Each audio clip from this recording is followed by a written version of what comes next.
ज्ञान विचार गुरुजी, मन कहाँ से प्रकट हुआ, या ये आदि से ही है? नहीं भैया, आदि से नहीं है ये। आप इसके बारे में पूरी जानकारी हमारे सत्संग से प्राप्त कीजिए। आप लग रहा है नए हैं क्या? आप एक नंबर से स्टार्ट करिए, 1 2 3 4 5 6 हमारे सत्संग स्टार्ट करेंगे तो आपको हर चीज गहराई से समझ आने लग जाएगी।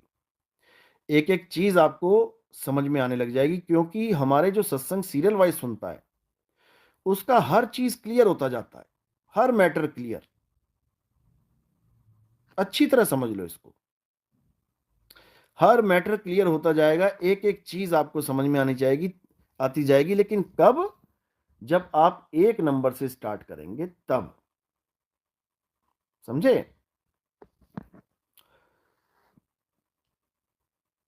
गुरुजी आपके चरणों में कोटि कोटि प्रणाम। पृथ्वीराज साहू, जय सतनाम। उससे क्या होगा? उससे तुम्हारी 84 कट जाएगी। इसको अच्छी तरह दिमाग में डाल लेना, कहीं मेरे भरोसे बैठे रहो 84 काटेंगे गुरुजी।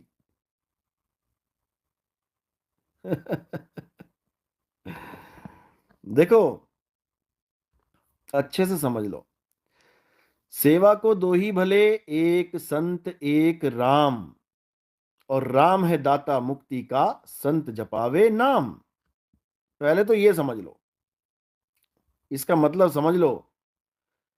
अब ये दोहे दिखा दिखा के संतों ने खूब सेवा करवा ली, खूब तेल मालिश करवा ली, खूब चंपियां करवा ली कि सेवा को दो ही भले, एक संत एक राम।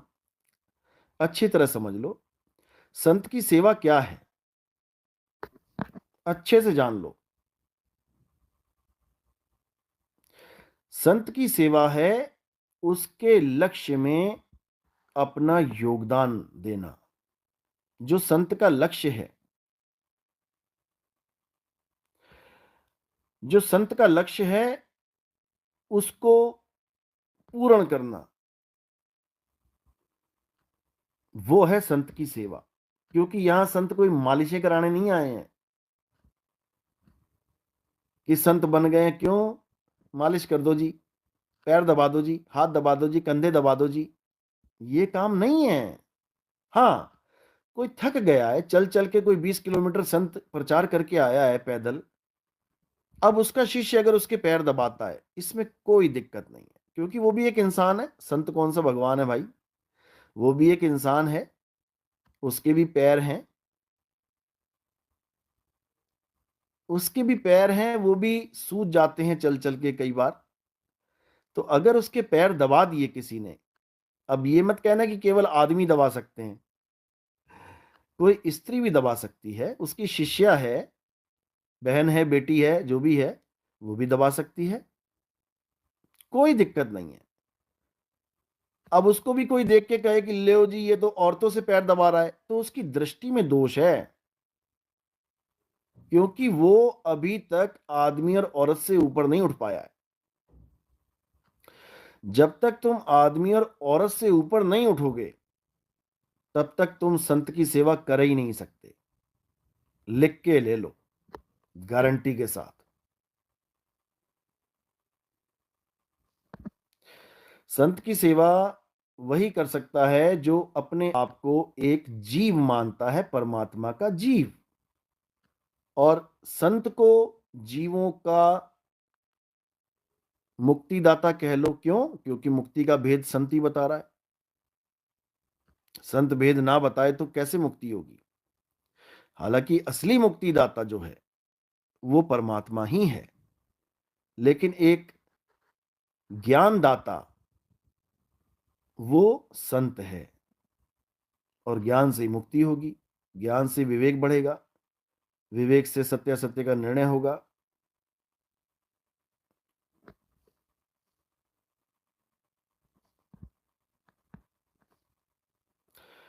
तो बिल्कुल सही बात है, ये भी बिल्कुल सही लिखा आपने सच्चिदानंद दास। जब शिष्य 20 किलोमीटर चलकर थक जाए तब गुरुजी का फर्ज बनता है कि नहीं कि वे शिष्य के पैर दबाए? बिल्कुल बनता है, बिल्कुल बन जाता है ये।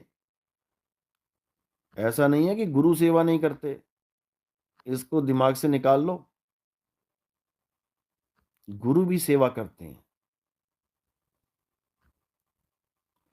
सेवा छोड़ो, गुरु गर्दन कटा लेते हैं लोगों के लिए। हमारे सिखों के जितने भी गुरु हैं, आप देखिए कितना बलिदान दिया उन्होंने। किसके लिए दिया? आम आदमी के लिए। कोई दुखियारा आया, उसकी मदद करी। गुरु भी बहुत कुछ करते हैं, ऐसी बात नहीं है।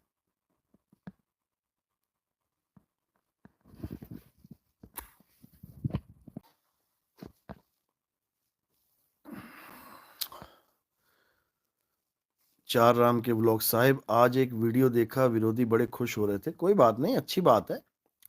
परमात्मा सबको खुश होने का मौका दे, सब खुश रहें, सब आबाद रहें।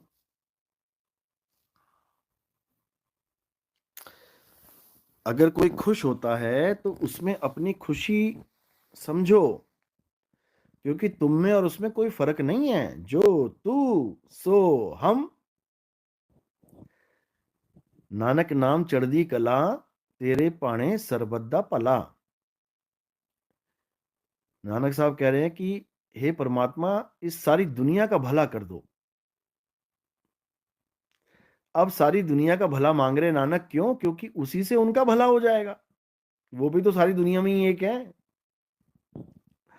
इसी प्रकार कोई खुश हो रहा है तो उसको होने दो, क्योंकि उसकी सोच उतनी है।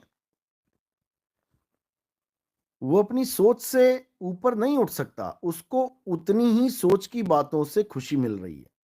अब उसको कोई आगे की बात बताए तो वो उसको नहीं नहीं समझ सकता।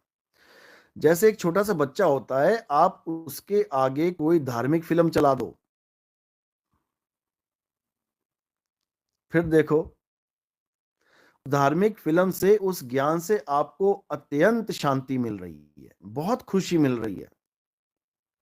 लेकिन अगर वही मोबाइल उस बच्चे के हाथ में आ गया तो क्या देखेगा वो? डोरीमोन, या फिर टॉम एंड जेरी, या छोटा भीम। क्यों?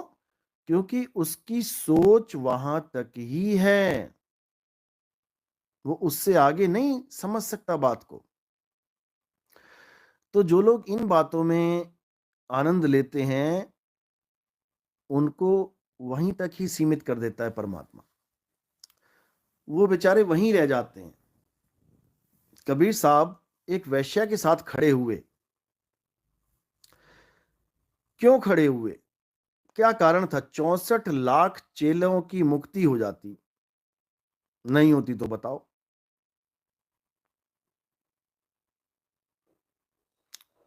64 लाख चेलों की मुक्ति हो जाती, लेकिन एक परीक्षा ले ली, दो को छोड़ के सारे फेल। क्यों? क्योंकि उन्होंने ज्ञान तो सुन लिया, लेकिन अपना लेवल ऊपर नहीं उठा पाए, अपना लेवल ऊपर नहीं उठा पाए। अगर लेवल ऊपर उठा लेते तो एक भी ना जाता छोड़ के, एक भी।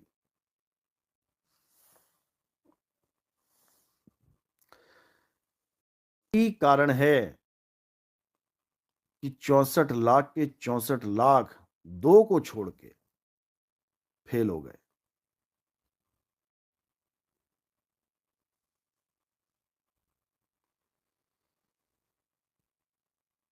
और देखो, असल में बात क्या होती है, क्यों फेल हो गए, कारण क्या था? क्योंकि कबीर साहब ने बहुत समझाया कि हे जीव, जब से तू इस जन्म मरण में आया है, तब से केवल और केवल तू भटक ही रहा है, तेरी मुक्ति नहीं होने वाली। अगर तुझे इस दुनिया में कहीं भी कोई भी गुरु मिलता है तो उसको धारण कर।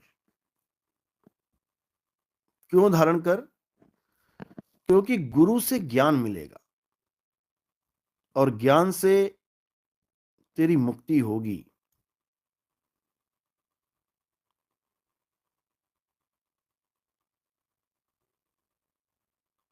बहुत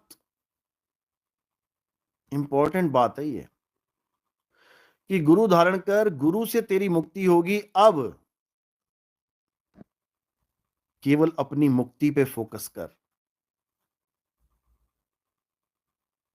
इसके अलावा कुछ नहीं। अगर दुनियादारी में पड़े या राजनीति में पड़े या कोई और फालतू की बकवादों में पड़ गए